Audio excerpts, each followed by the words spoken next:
दोस्तों, क्या आपने कभी सुना है कि बजरंगबली और पांडवों के महाबली भीम वास्तव में सहोदर कहलाते थे?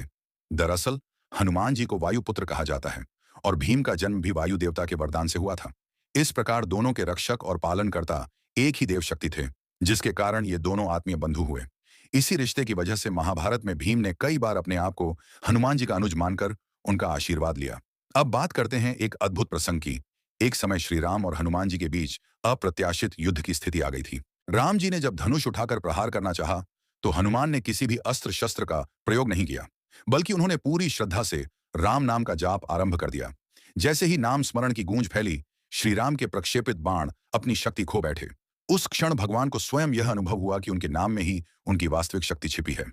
इस प्रकार युद्ध का अंत प्रेम और भक्ति से हुआ, न कि शस्त्रों से। अब सुनिए एक और अद्भुत कथा।